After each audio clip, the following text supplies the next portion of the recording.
Դատարանը մերժել է Սամվել Կարապետյանի աջակիցներ Տաշիր պիցցա ցանցի տնօրեն Վաղինակ Ղազարյանին և Մայիս Բաղումյանին կալանավորելու միջնորդությունները։ Facebook-ի իր էջում հայտնել է փաստաբան Վահան Հովհաննիսյանը, իսկ 15 քաղաքացու նկատմամբ որպես խափանման միջոց է ընտրվել տնային կալանքը։ Միանշանակ մեր կողմից բոլոր տեսակցությունները, ինչ որ սոցիալական ցանցերում, կայքերում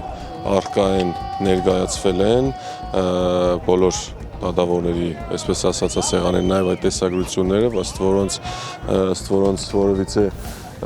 գործողություն ոչ իրավաչափ մեր վստահորդների կողմից չեն կատարվել ու ելի եմ կրկնում հենց նաև այդ հույսով, որ տեսագրությունները նայելուց դատավորներին պարզ կլինի, որ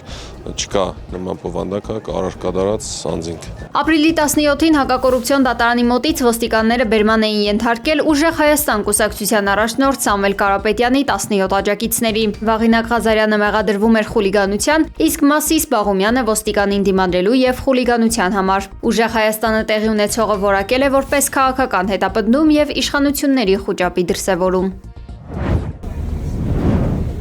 Արտաշատում երկու պարով են դիմավորել Ուժեղ Հայաստան կուսակցության անդամներին։ Ապրիլի 19-ին Արտաշատի օգոստոսի 23-ի փողոց 43 հասցեում բացվել է կուսակցության տարածքային գրասենյակը։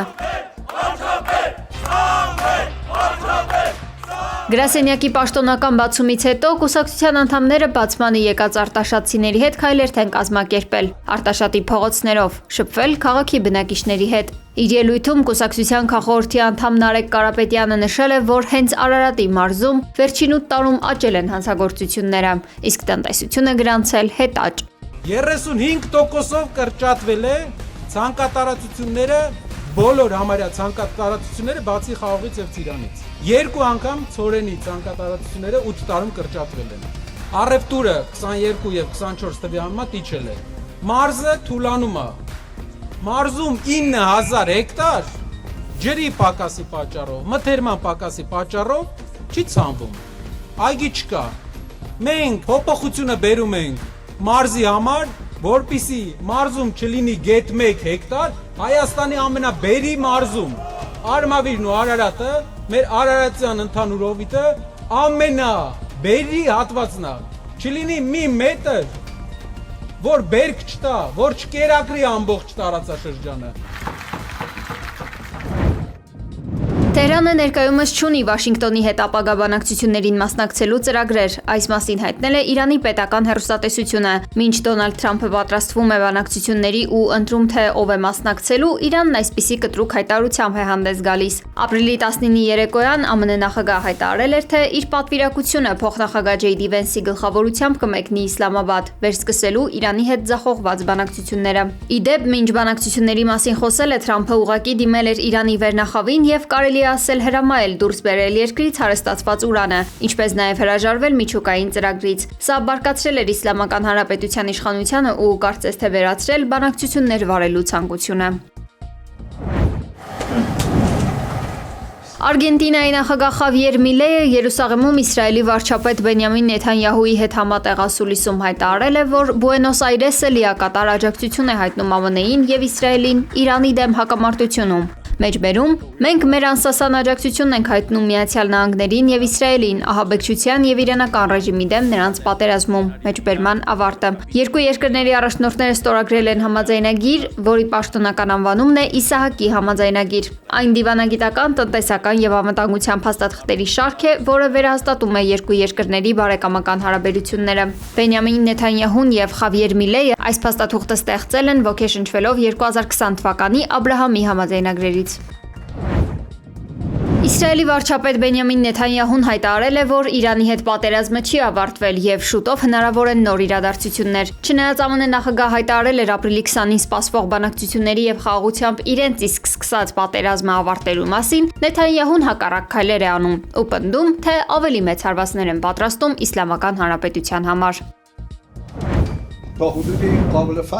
Իրանի նախագահ Մասուդ Փեզեշքյանը հայտարարել է, որ իրենք չեն պատրաստվում ընդլայնել պատերազմը ԱՄՆ-ի և Իսրայելի դեմ, շեշտելով, որ պատերազմի նախաձեռնող չեն և պարզապես պաշտպանում են իրենց իրավունքները։ Մեջբերում, եթե ուզում են սպանել մեկ մարդու, եթե ունեն թիրախ, թող միանգամից սպանեն այդ մարդուն։ Փոխարենը նրանք սպանում են մեր երեխաներին, մեր կանանց, մեր տարեցներին։ Ինչու՞։ Դրանով նրանք նաև մեզ են սպանում հոգեպես։ Մեջբերման ավարտը։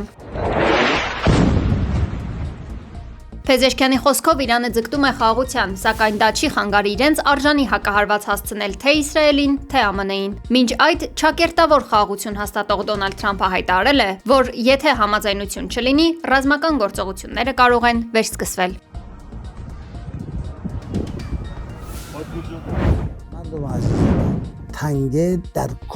Վաշինգտոնը պետք է արժանանա Իրանի ժողովրդի վստահությանը, Թեհրանի հետ համաձայնության հասնելու համար, ընդգծել է Իրանի խորհրդարանի խոսնակ Մոհամմադ Բաղեր Ղալիբաֆը։ Նա սա անվանել է ամենակարևոր քայլը, որը ամերիկացիները պետք է ձեռնարկեն։ Մեջբերում, մենք լիովին պատրաստ ենք, եթե նրանք նույնիսկ ամենափոքր սխալը թույլ տան, մենք ուժով կպատասխանենք, ասել է Ղալիբաֆը։ Այս հայտարարությունից ժամեր առաջ ամերիկյան հարվածային ուղղաթիռները սկսել են պարեկություն անել Հորմուզի նեղուցում, իրանական նավթատարների շրջափակումն ապահովելու համար։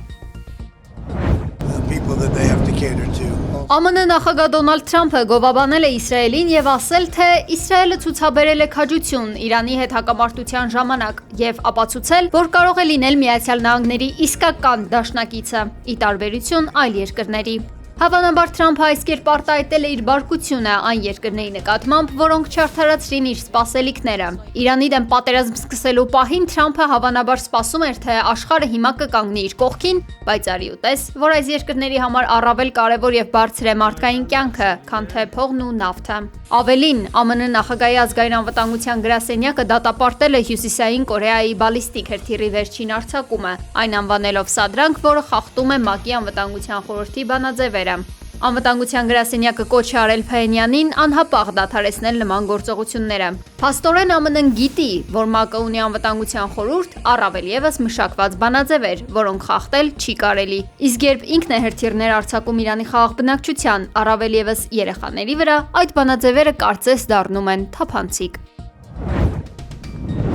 Կիևը Անկարային խնդրել է քննարկել Ռուսաստանի նախագահ Վլադիմիր Պուտինի եւ Ուկրաինայի նախագահ Վլադիմիր Զելենսկիի հանդիպման հարցը, հայտարարել է Ուկրաինայի արտաքին գործերի նախարար Անդրեյ Սիբիգան։ Նա նաեւ հատուկ նշել է, որ հանդիպմանը հնարավորության դեպքում մասնակցեն Թուրքիայի նախագահ Ռեջեփ Թայիպ Էրդողանը եւ ԱՄՆ նախագահ Դոնալդ Թրամփը։ Ավելի վաղ Թուրքիայի արտաքին գործերի նախարար Հական Ֆիդանը հայտարարել էր, որ Անկարան պատրաստ է Ուկրաինայի հարցով բանակցություններ կազմակերպել եւ աջակցել ինչպես տեխնիկական, այնպես էլ ղեկավարության մակարդակով։